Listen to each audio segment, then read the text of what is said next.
Good evening. I'm Eric Jotkoff, Senior Communication Strategist at NEA, and I'm pleased to serve as moderator for tonight's event. Before we get started, I want to go over a few housekeeping items. First, to enable closed captioning on your screen, please navigate to the webinar control toolbar at the bottom of your screen and click Show Captions. Second, we will be taking audience questions with during tonight's event. If you have questions you would like to submit for the panelists, please do so by using the Q&A function, also found on the toolbar at the bottom of your screen. Tonight, we are glad to partner with the Jewish Council for Public Affairs for this conversation to commemorate International Holocaust Remembrance Day. This is a day when countries around the world remember the 6 million Jews murdered by the Nazis and their collaborators as part of a systematic campaign of annihilation to erase entire Jewish communities, centers of learning, and centuries of history, as well as the millions of others persecuted and killed by the Nazi regime. With the explosion of anti-Semitic rhetoric and violence, and even murder around the world and here at home, and with the rise of anti-Jewish hate from across the ideological spectrum, it's even more important to build understanding about the harm of anti-Semitism in all its forms. Our Jewish communities and our democracy and our country as a whole, and about where anti-Semitism can lead and does lead when it goes unchecked. For educators preparing students to be responsible members of a democratic society, understanding modern anti-Semitism and remembering the Holocaust is part of every good civic education. It's an opportunity. Today is an opportunity to not just look again at the roots of anti-Semitism and how that hate has led to the persecution and murder of European Jews. It's an occasion to affirm our values, the same values that are needed to protect Jews and others today. Values like human dignity, equality before the law, freedom of belief, and the protection of the rights of everyone, regardless of their faith, culture, or identity. Tonight, we'll hear from NEA President Becky Pringle and from Amy Splitalnik, CEO of the Jewish Council for Public Affairs. After I ask questions of our speakers, I'll be sure to take questions from the audience. Again, if you'd like to submit a question, please use the Q&A function on the toolbar at the bottom of your screen. Let's get started. My first question is for Amy. Amy, since this is a day not only to remember the victims of the Holocaust, but honor survivors, I'd like to invite you to take a moment to share your own family story. You've talked about your grandparents living through the Holocaust. Would you please share with us about how your experience as the granddaughter of Holocaust survivors has shaped the way you understand anti-Semitism, civic responsibility, and your own sense of agency today? Thanks so much, Eric. And it's such a pleasure to be here with you, Becky, and with the NEA community. In so many ways, my family history both shapes the work that I do today, but I would say also makes this program especially meaningful. I'm the granddaughter, as you said, of two survivors of the Holocaust, and I'm the daughter of two retired public school teachers. And so the role of education in preventing what my grandparents survived, preventing what their families were not so fortunate to survive, has also loomed large in my personal and professional lives. And so my grandparents, Anna and George, my mother's parents, were both had large families, my grandmother especially. And when the war started, they spent a lot of the war basically on the run, trying to survive however they could. My grandmother and her aunt quite literally hid under the porch and above the stove of a generous, kind, non-Jewish woman who was willing to hide them. She was hiding under that porch when she heard her sisters and some of their children be murdered by the Nazis down the road. My grandfather survived by serving in the Russian army and also on the run like so many, and they reconnected at a displaced persons camp after the war, recognizing that they had lost their entire families and communities, and came to the United States in search of a better life so that they could provide the opportunities and safety that they weren't afforded growing up. And my mom became a New York City public school teacher ultimately, as did my father. And in turn, I am now working on the very issues that have been at the core of so much of what shaped my own family's background. Particularly in this moment, I think over the last decade when we've seen rising real anti-Semitism in a number of different forms become so normalized, it's easy to feel like we're slipping back into sort of the dark days of Jewish history. And it's also a reminder that in this moment in the United States right now, we have democratic institutions. We have a level of power and responsibility that my grandparents weren't afforded. And we need to use every lever of our democratic institutions and power through the coalition work that we do, through partnerships like this, to not only understand and confront anti-Semitism in all its forms, but to recognize that protecting Jewish safety goes hand in hand with protecting the safety and rights of all communities in our democracy. Wow, thank you. That's very powerful. Becky, I'd like to begin by asking you, why is it important for NEA to invite all of our members to mark this day, and why is it critical that NEA continue sharing Holocaust education resources? Why do we feel it's important for all educators to understand the Holocaust, as well as modern day anti-Semitism and hate, and as educators prepare students? Thank you, Eric. Amy, it's always powerful listening to people's lived experiences and their stories, and you remind us all how important it is to learn our own family history and the history of our country and of the world. It's not only so that we're not doomed to repeat it. It is also because it's a reminder for all of us, our responsibility in doing what we must to always do better. Anna and George, thank you for speaking their names. Learning about not just the events of the Holocaust, but how how it could possibly happen. I can remember as an eighth grade teacher, talking about the Holocaust. I was a science teacher, but for so many reasons, because it connects to my own lived history in many ways, I took that time to talk with my students about, and I remember them just saying, how could this happen? How could this happen?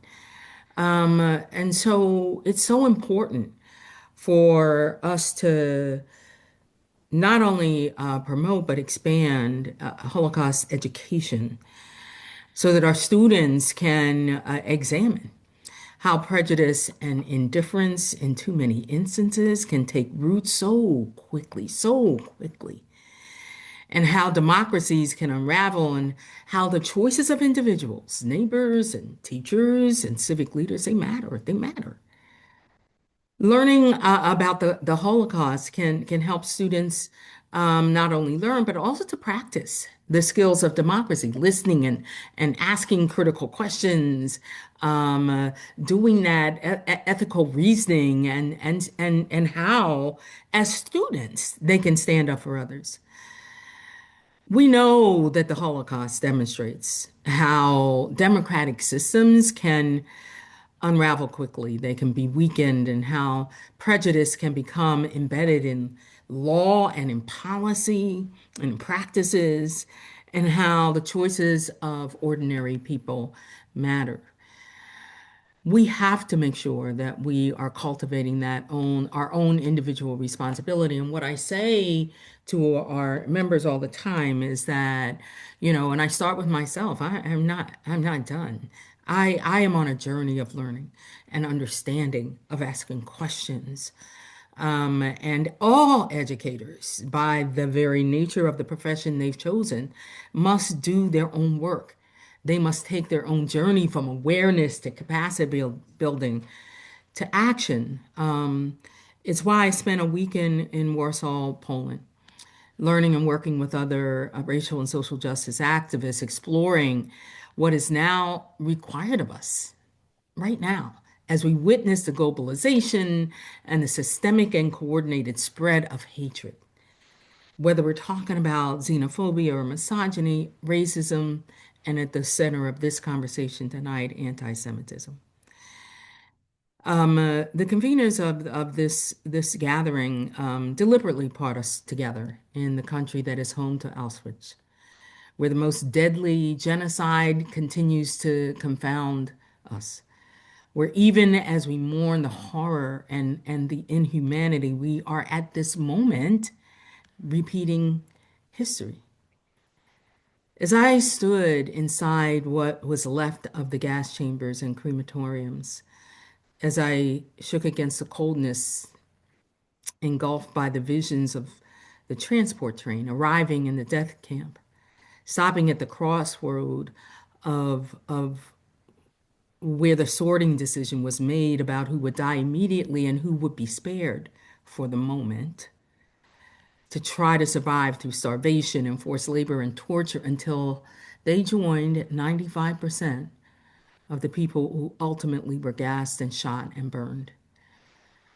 My sadness was not only for the people who perished, but knowing that man's inhumanity to men, to women, to babies, the image of the baby shoes still is crystal clear for me. Savage cruelties perpetrated by fellow humans continued even as we learned the staggering numbers of Jewish men, women, and children who have been marched to their deaths because of their religious beliefs. And so, as I took my own journey, I knew how important it was for me as an educator to come back and tell that story and not just invite folks, Eric, to this, but to remind them of the profound trust that has been placed in us as educators and that we must do the work. We must continue the work. We are not done, and we must acknowledge that we are a work in progress and commit to continuing that journey. Thank you. And I have goosebumps from my own visit to Auschwitz and seeing the children's shoes and the eyeglasses there. It's and I can't agree more. Amy, as you've noted, anti-Semitism is real and it's appearing in schools as well as across government and society with it. But some responses to anti-Semitism have been to target schools and unions and to defund institutes of higher education. Can you talk about the impact of what these kinds of responses and what actually needs to be done to protect Jewish students and others in this time as we talk about these massive issues that are happening? Yeah. Before we do that, I want to step back and actually talk about what anti-Semitism looks like right now, because I think we use terms like anti-Semitism, we hear terms even like Zionism, right? And none of us are speaking the same language. So it's hard to have a realistic conversation about how we fight a form of prejudice or conspiracy theories or extremism where we're not even on the same page in terms of what it means. And I'm not sure how much of this is carrying through on the phone, but I also have a very enthusiastic daughter in the background who is, I'm not sure how much of that you hear. But all of that is to say, I think it's easier to understand anti-Semitism as a form of prejudice, right? Hating Jews because of who we are, what we look like, how we pray or don't pray, what we eat or don't eat. What's unique about anti-Semitism is that it also serves as this pernicious, insidious conspiracy theory rooted in tropes and lies around Jewish control and power. And that's what makes it such a salient wedge across the ideological spectrum, because it's ultimately about sowing division and distrust, pitting communities against one another, sowing distrust in our institutions, and ultimately undermining our core democratic norms and values. And so we see how this happens in a variety of ways. Before I joined JCPA 2.5 years ago, I led an organization where we brought a thankfully successful lawsuit against the Charlottesville neo-Nazis, the white supremacists who had attacked Charlottesville in 2017. And I think we now remember viscerally that feeling of seeing Nazis with torches chanting, "Jews will not replace us." even if at the time, for me, and I think for many Americans, we weren't quite sure what they meant by that. Now, I think that that invasion replacement rhetoric, this idea that there's this shadowy conspiracy, this puppet master seeking to replace the white race, has become very normalized in our politics and our society. It's fueled a cycle of violence, including not just Charlottesville, but Pittsburgh, the Tree of Life, the deadliest attack on the Jewish community in US history, a synagogue that was targeted because it specifically worked to support immigrants and refugees, the Poway attack at a Chabad in California, the El Paso attack, which targeted the Latino community, the Buffalo attack, which targeted the Black community. You can go on and on. And now we see how these very same conspiracy theories and tropes are being used to fuel and justify dehumanizing draconian policies targeting immigrants. Of course, Minnesota being sadly the most prominent example right now, and the ways in which that invasion and replacement rhetoric is underpinning the just heinous abuses that we're seeing from the federal government there. Attacks on voting rights, right? This idea that there's a shadowy effort to steal the election. And so much more. And so we see how anti Semitism manifests in those forms and how it threatens Jews and so many other communities and our core democracy. It's been harder for some to understand how it manifests on sort of the opposite side of the ideological spectrum. But particularly post October 7th, we've also seen a very deliberate push rooted in some of these similar tropes and conspiracy theories of Jewish or quote unquote Zionist control and power that have become increasingly normalized. And as we've seen, particularly since this past spring, increasingly violent, seeking to hold Jews accountable for the actions of the Israeli government, targeting Jewish people, leaders, institutions here under the guise of protesting Israel, seeking to marginalize, ostracize, or remove Jews from certain spaces. I know certainly this is something that NEA itself has been grappling with, and we've heard from Jewish members the pain and the fear that they felt at various convenings where they were specifically targeted or otherwise, otherwise ostracized by members simply for being Jewish. We know this is happening in spaces, schools around the country. Unfortunately, it's not unique to any one institution right now. And of course, we've seen how that's turned into real world violence with the firebombing of Governor Josh Shapiro's home, the shooting at the Capitol Jewish Museum, the attack in Boulder, Colorado, and just last month in Bondi Beach in Australia, the mass shooting on Hanukkah. And so we're living in a moment where it really feels like these anti-Semitic tropes and conspiracy theories and increasingly violence is coming from all directions and manifesting in a number of different ways. And to your question, we're also being offered false choices in terms of how to fight it. On the right, we're being told by the Trump administration and others that the only way to protect the Jewish community is to go after academic freedom, to go after our core democratic norms and values and the rule of law that have been so inherent to the Jewish community's safety and advancement and the safety of and advancement of so many communities for generations, my own included. For them to, for example, target the right to association and to organize, as we see happening right now with NEA and other unions. And that's a false choice. Those democratic institutions and norms are inherent to Jewish safety and advancement in this country, just as they are to so many communities. And by suggesting that the way that we fight anti-Semitism is to gut cancer research and funding, undermine unions, undermine our schools and our universities, attack due process and the rule of law, is only going to fundamentally make Jews and every other community less safe. And so our job is to reject that false choice.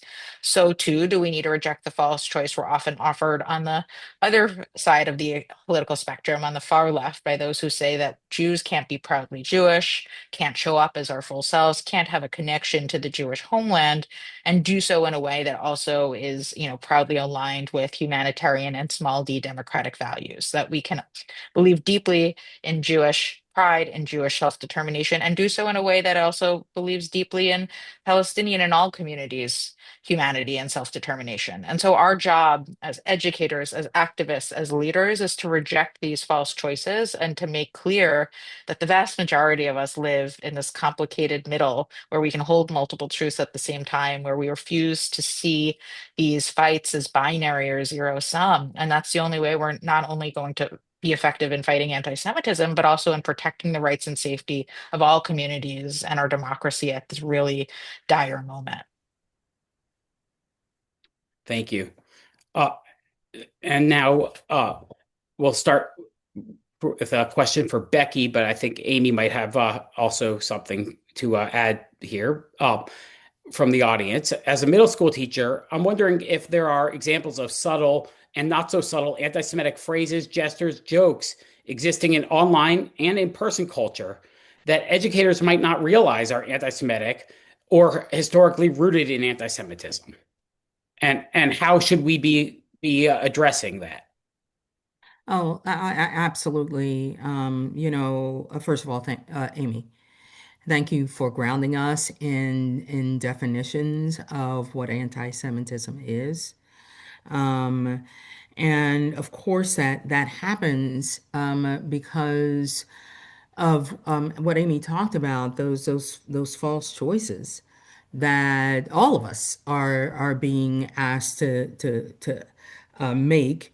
And the more we educate ourselves about other cultures and history, the more we talk to people and learn and read and teach, the more likely it is we're going to be able to identify those times when people are engaging in language and certainly in behavior that is anti-Semitic, that is full of hate, and we know can lead to violence. But it's one of the reasons why I personally, but all of us here at the NEA appreciate our partnership with Amy and so many others who are helping us to educate our educators so that they have the knowledge, tools, and ability to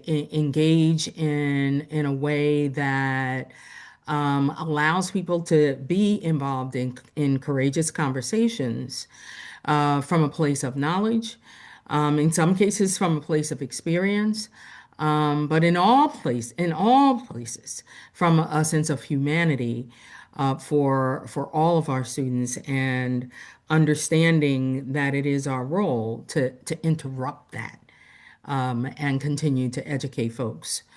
So when they know better, they do better. Thank you. Amy, would you like to add?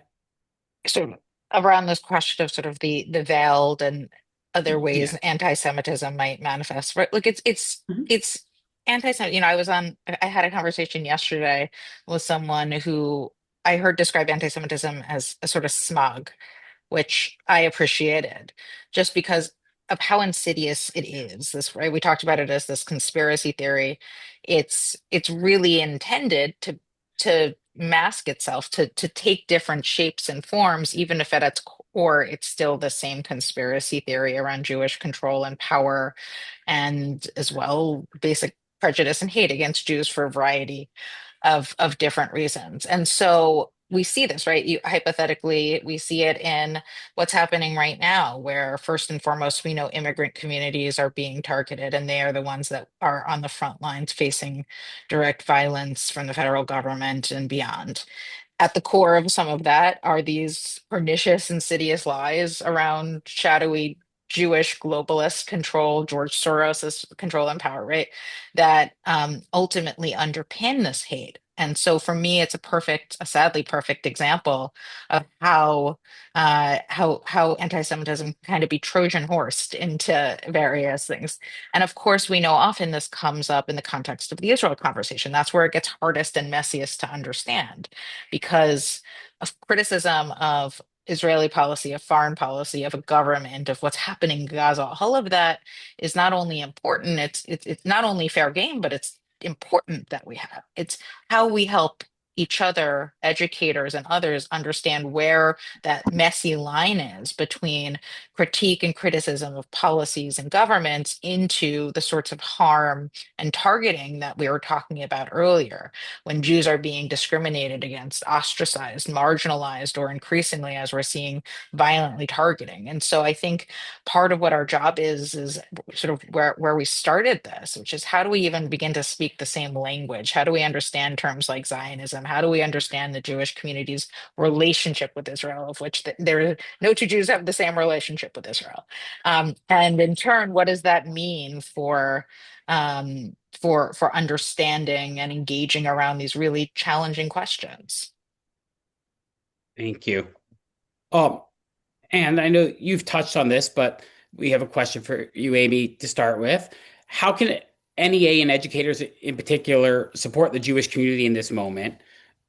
You've talked about a whole society response to the rise of anti-Semitism. Can you detail a little more what that looks like? Absolutely. Well, I think first and foremost, let's talk about what we as individuals and educators and leaders can do. And this is there's so much that we can do. And I think the goal of extremists across the ideological spectrum is to make us feel like we're powerless and that we can't do anything. So we know that, for example, there are deep interconnections between belief in conspiracy theories, belief in anti-Semitism, because at its core it is a conspiracy theory, as we've been talking about, willingness to engage in violence, and particularly we see all of these sort of dynamics manifest more among young people, and especially among young people who are very online or on social media very often. And so, while I don't expect our federal government to be making sweeping reforms to tech any day soon, given so many of the political dynamics and personal dynamics the administration has with some of these leaders, what we can do is, particularly on the state and local level and in our individual schools, be teaching media and digital literacy so that our students, but also frankly our adults, are smarter and better consumers of the news and not enough social media, and not so susceptible to the conspiracy theories and tropes that we're talking about here. Because at a moment of deep social change that we're in right now, of deep pain, we're in this feedback loop, we're in this cycle where anti-Semitism and broader hate and extremism have become so normalized that it erodes the societal and democratic norms that we know are important. And as democracy erodes, it further creates the conditions for anti-Semitism and broader hate to flourish because people are looking for scapegoats.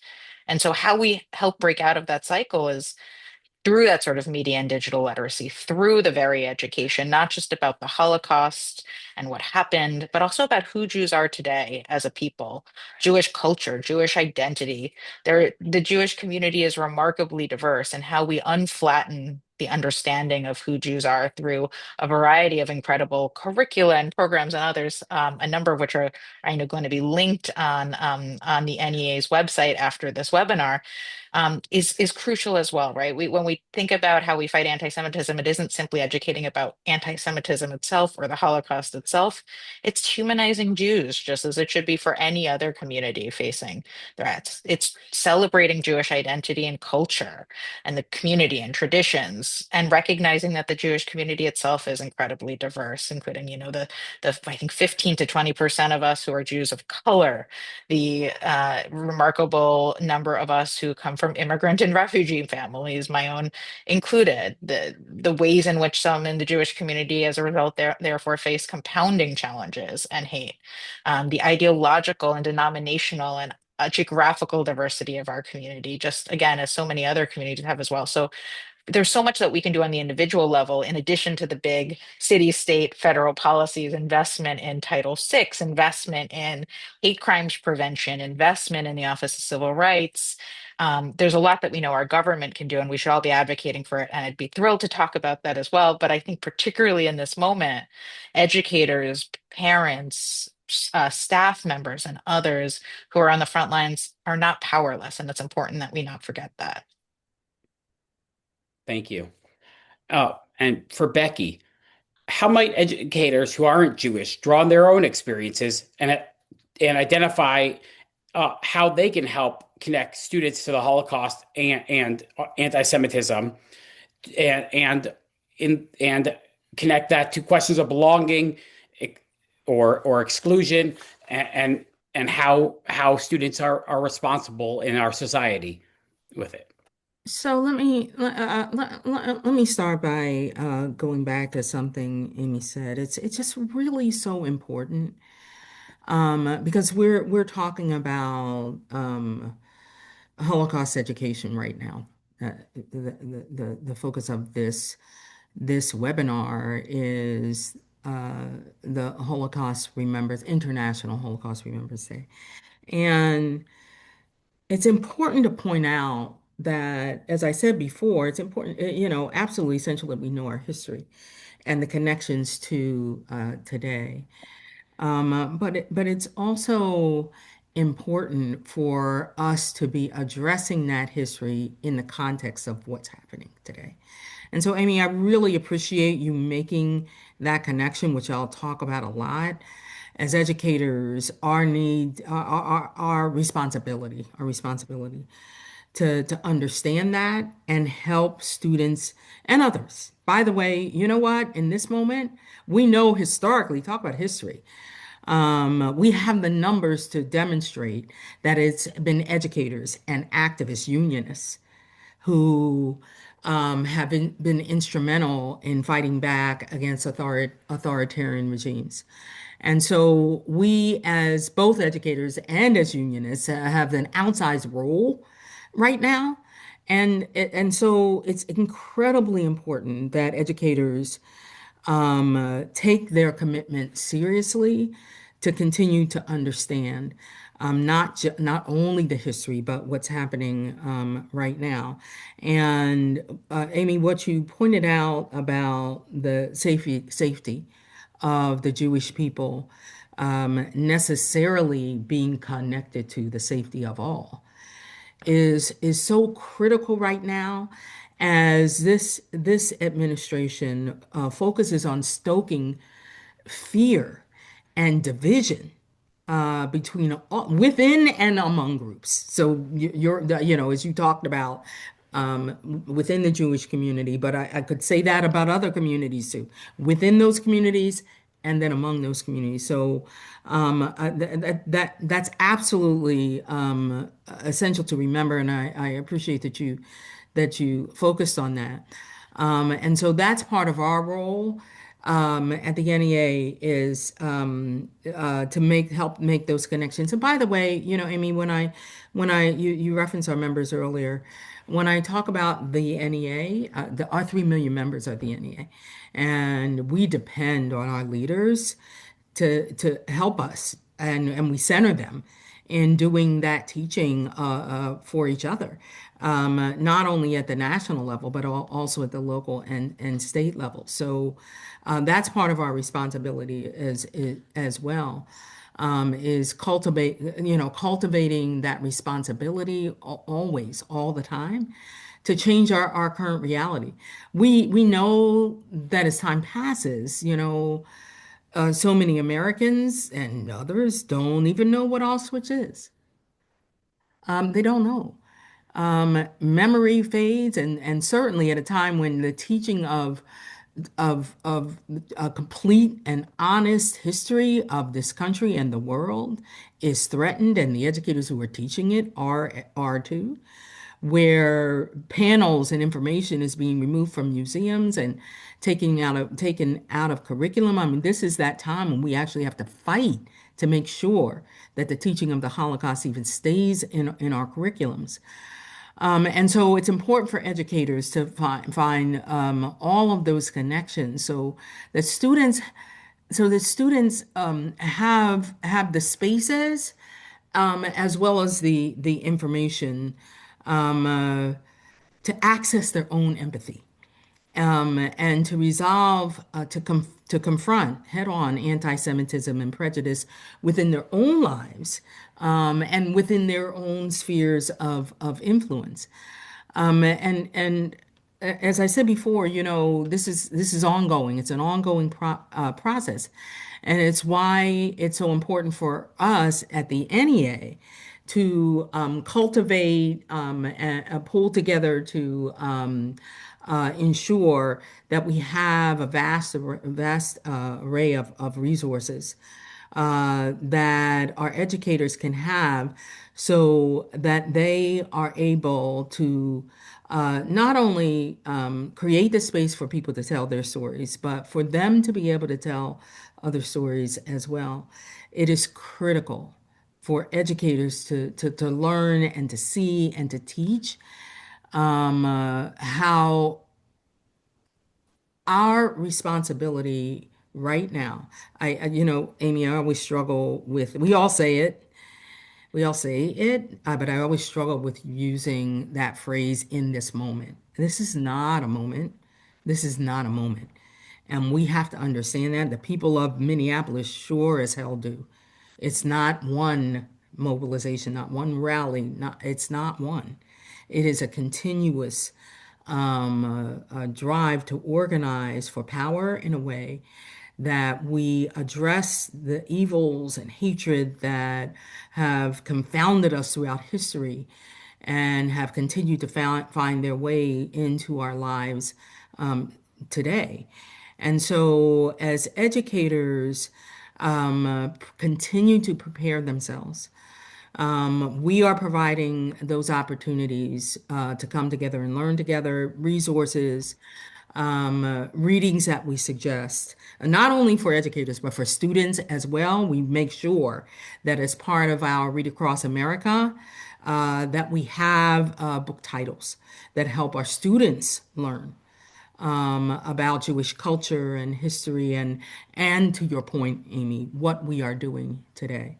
All of those are important as we continue to make real the commitment that we have as educators, not only for our students, but for our communities and for our country.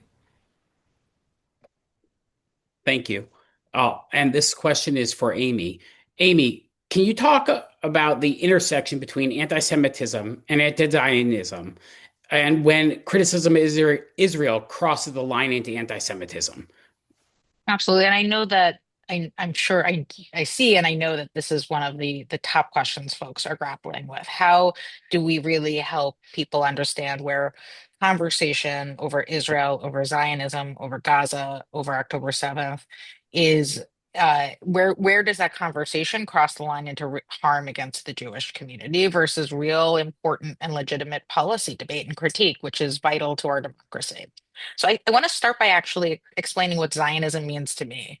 Sort of this baseline under a term that has become so twisted in the public conversation, I think, and become a pejorative in certain spaces. It's important that we actually create a shared understanding of sort of the baseline of what it means to most Jews. For me, and I think for many American Jews, it's simply the belief in Jewish self-determination somewhere in this place in the world where we have deep historical connections. It's certainly not support for the Israeli government and its actions or blanket approval of what's happening there. And for me, and I think for many, it goes hand in hand with my deep belief and commitment to Palestinian self-determination and human rights. In fact, I don't think one can exist without the other.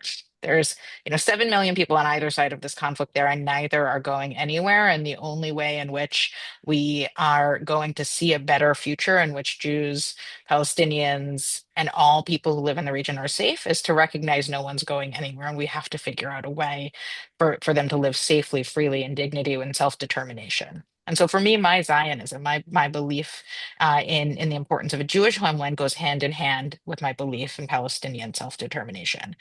And that's why, when you hear terms like Zionist be used as a pejorative or used in this blanket way to effectively seek to marginalize or discriminate against Jews, when 80 to 90% of American Jews have some sort of relationship with Israel, sort of have, I think, that baseline understanding of what their Zionism is. Obviously, some take it to far more expansive positions. But when 80 to 90% of Jewish Americans have this relationship with Israel, even if they don't support its government, and then we hear efforts to ban and boycott Zionists, to marginalize Jews, to have litmus tests, to walk into certain spaces, to renounce a relationship or connection to a Jewish homeland, to have presumptions about what our relationship is with Israel or what our beliefs are. We're seeing this in a number of academic spaces. We're seeing this in artistic and literary spaces where there are efforts to ban and boycott Zionist authors or artists, and certainly we're seeing it in various progressive or education or other spaces. As I said before, none of this is unique to any one space right now. Um, but it's important to understand that when we use the term Zionist as this pejorative to effectively, you know, push out a significant number of American Jews, the vast majority of American Jews who have this relationship with Israel, all it does is seek to divide the Jewish community from the very coalitions and spaces we need to be in right now, at a moment when we need our unions, our coalitions, and all of our communities coming together to fight the tidal wave of extremism and authoritarianism that this country is facing.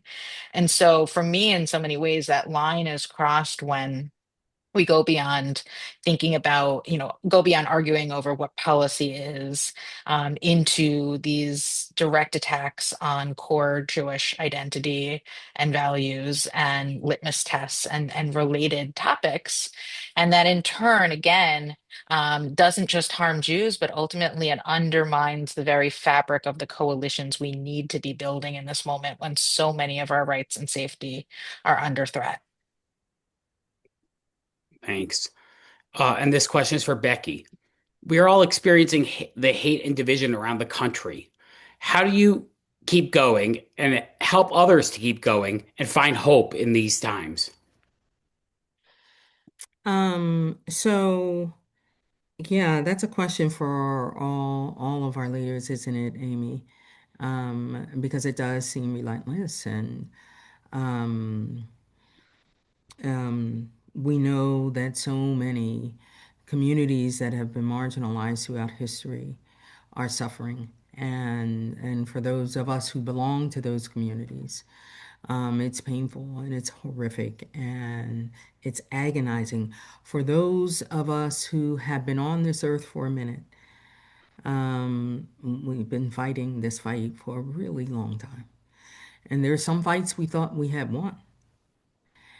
And while the Jewish community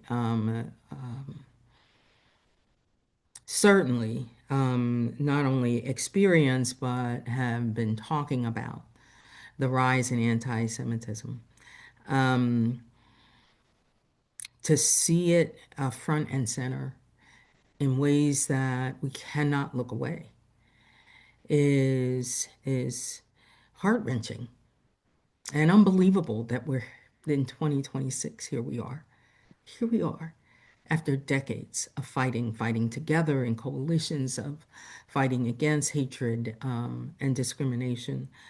But this is what we know. We know that people survived the Holocaust because they had somewhere in deep inside some hope, some belief in the plausibility of the possible, that they found a way to come together. And you're seeing that today, and you've seen that throughout history, where people come together to form community so that they don't feel like they're alone, and so they know they're not. So they know they're not. So that when someone is down, someone else is lifting others up. That we center so much of our culture, Eric, in surviving and thriving in some cases.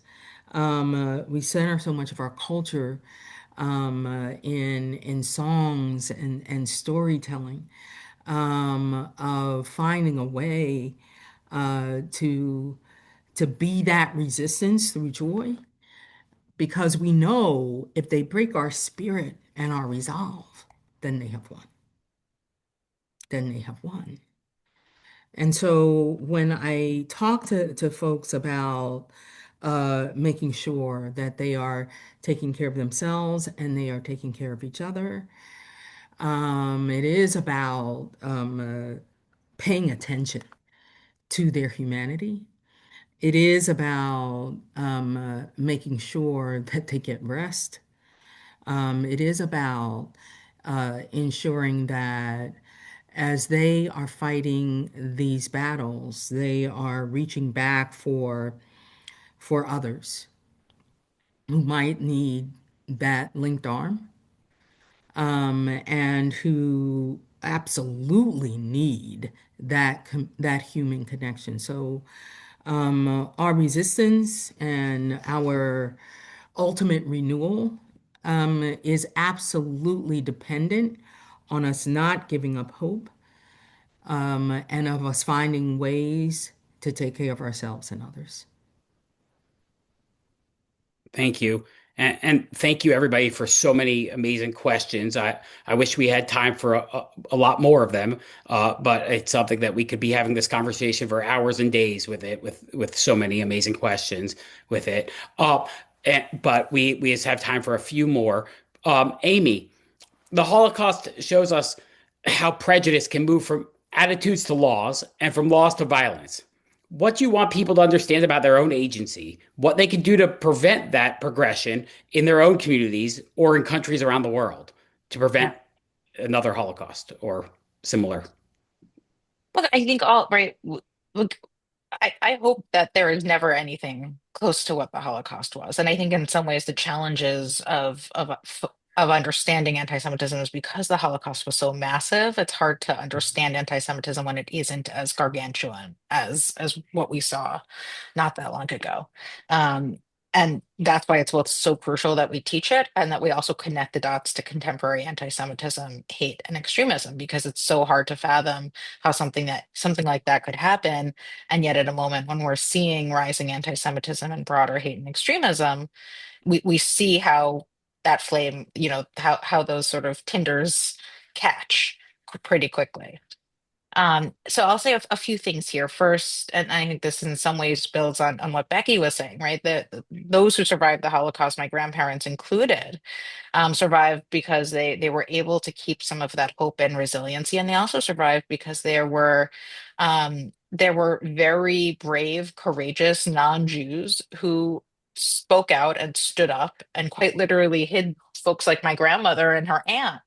And in a moment when we're seeing anti-Semitism become normalized and so much else in terms of hate and extremism targeting a variety of communities, we each have an obligation to speak out in the places where we can, to show up, to have people's back. And so whether it is in your own schools, where if you see someone make it or hear someone make an anti-Semitic comment, a throwaway line, if you see someone sort of using terms like Zionist as a pejorative to try to marginalize or discriminate against a fellow educator or a student, say something, right? Help them understand the harm and the pain of that. Have the hard conversations, not necessarily assuming that people are doing this from a place that is intended to be harmful. And so part of our job is to actually speak out and to have those hard conversations across lines of difference, and particularly those who are in a position to do so have the biggest responsibility to do so. And so that's something that we all can do. I think right now we are seeing, as I mentioned earlier, how some of these conspiracy theories and tropes more broadly can in turn lead to not just real world violence in the form of Charlottesville, Pittsburgh, Poway, El Paso, Buffalo, Boulder, the Capitol Jewish Museum, Shapiro, Bondi Beach. You can go on and on, the ways in which all the different types of anti-Semitism we've been talking about have turned into real world violence. But of course, it also leads to real challenging policies. Right now, we are seeing this invasion and replacement conspiracy theory underpin xenophobic, draconian anti-immigrant policies that we in turn know only reinforce anti-Semitic ideas and fuels the cycle that we're talking about. Attacks on voting rights, attacks on broader democratic norms, all rooted in these conspiracies.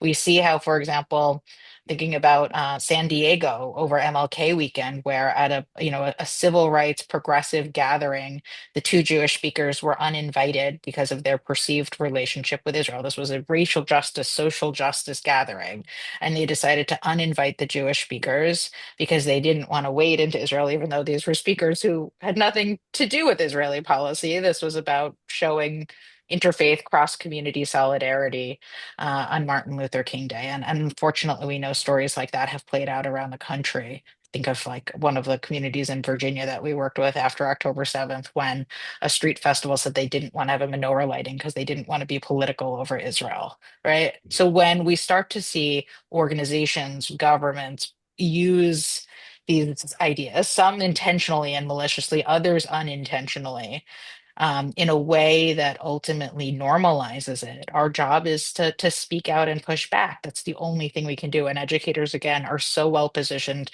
to do this because you see how it's playing out in your classrooms. You're seeing how it's playing out among your colleagues, and it's also hard to do so because you don't, right? It's painted as political to speak out again about this. It's not political. It's human, and we need to bring the conversation back to that understanding. Thank you. And Eric, Beck, Eric, oh, please. um, Amy, what gives you hope? You might have seen the top of her head earlier. I have a 3-year-old daughter, who is, among other things, named for my grandmother, and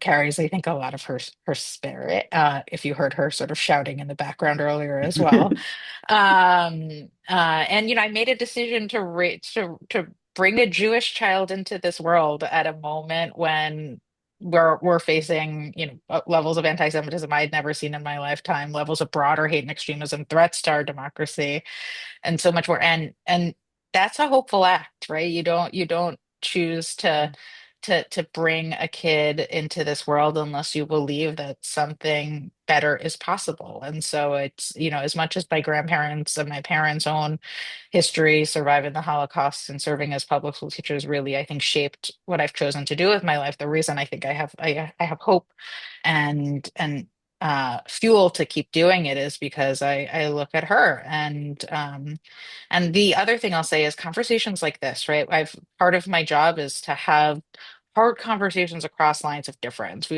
We do this all the time, whether it's with, I had a conversation with Alexandria Ocasio-Cortez over anti-Semitism maybe a year and a half ago. It's online. I think we've talked about it, Becky. And you It's would have thought, excellent. yeah, you would have thought we were Excellent. both criminals for talking to each other based on the reactions from the extreme. She was unendorsed by, I think, one of the DSA chapters. Folks on the right wing in the Jewish community were up in arms that I talked to her. And it was, for me, one of the most meaningful conversations we've had because we were just talking to each other as two younger women leaders facing various forms of bigotry and wanting to build something better.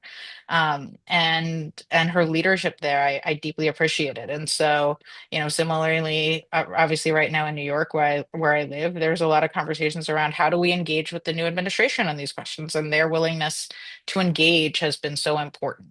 And I hope we'll continue, right? We need to stay at the table with each other. The way extremism thrives is by keeping us apart, by pitting us against one another, by telling us it's not possible for us to overcome lines of difference and figure out a better path forward. That's how our coalitions fracture. And in this moment, the most important thing we can do is keep, whether it's our unions, our broader civil rights and democracy coalitions together. We can't let anti-Semitism be used as a wedge by anyone, whether it's this administration, whether it's far left extremist voices who are trying to push out Jews from spaces. We can't let it be used as a wedge to divide us because the vast majority of us are in this complicated middle where we know the only path forward is one together. Thank you. Thanks.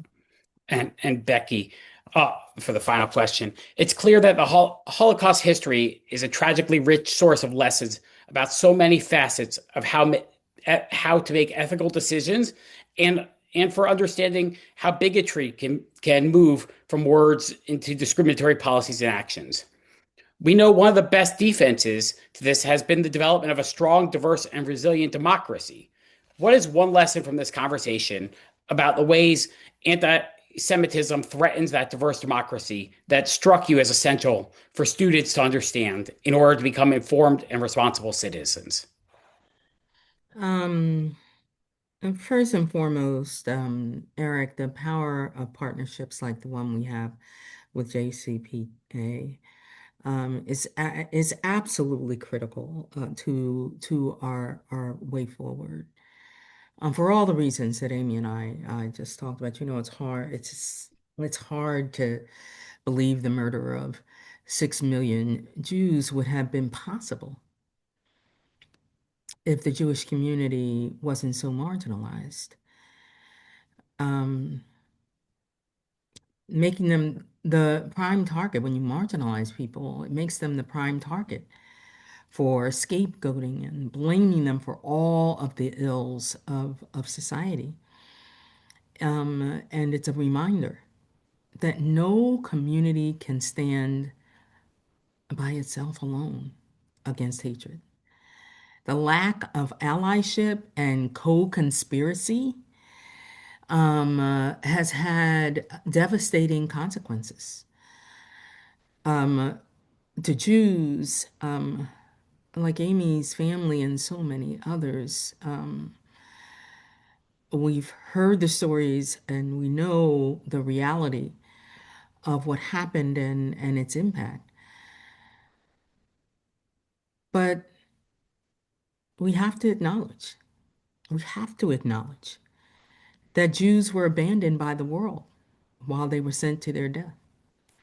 And the Holocaust destroyed the moral and social fabric of an entire society. Solidarity is I talk about solidarity being an action word. We know that it's absolutely essential between communities. And we also do know that it can't alone erase hatred, but it can help us to center our individual and collective humanity. It can remind us of those words of poet Gwendolyn Brooks. We are each other's business. We are each other's business. We are each other's magnitude and bond. And until and as long as we remember that, then we understand that fighting anti-Semitism is our business. It's the business of all of us.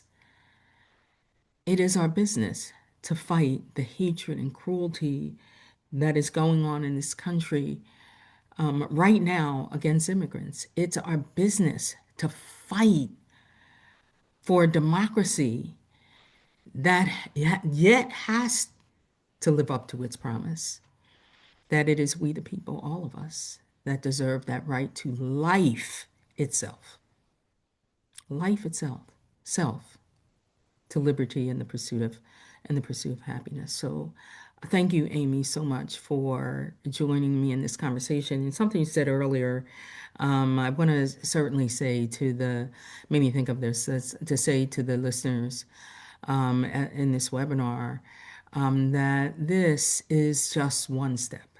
It's just one. And we invite you to continue to take steps on individually and with us as we continue that journey of awareness and building our capacity and taking action. Thank you.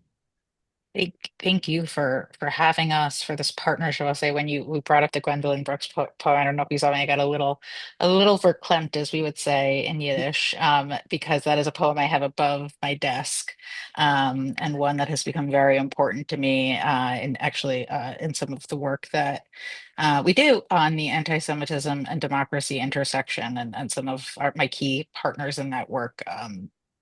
We would read it at the top of some of our convenings to sort of ground us. And so it's one that I think really speaks to exactly what we're talking about here, that we're each other's business, we're each other's magnitude and bond, and there is no way for any of us to be safe if one of us isn't safe. And that's really what's at the core of this conversation. And so it's for me why I'm so grateful that NEA is sort of diving headfirst into these hard conversations, putting out resources, committing to really engage with Jewish members, with the Jewish community in even more in-depth ways. And that's just so incredibly meaningful personally and professionally. And so thank you both for making that happen, for this deeply meaningful webinar, and for your broader partnership. It is deeply felt and appreciated.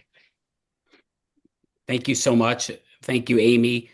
such a powerful leader in the Jewish community, from the Jewish community in our democracy. And thank you, Becky, such an amazing, amazing leader who I've seen embody the Jewish value of Tikkun Olam, repairing the world every day that I get to work with her. It's such an honor with it. And thank you so much both for your reflections and this deeply powerful conversation. It's clear that the Holocaust is more than just a lesson about the horrors in our past. It's a warning about the danger of where anti-Semitism and bigotry can lead when good people do not stand up for each other. The National Education Association has fought anti-Semitism throughout its history and remains deeply committed to ensuring the safety and inclusion of Jewish educators and students.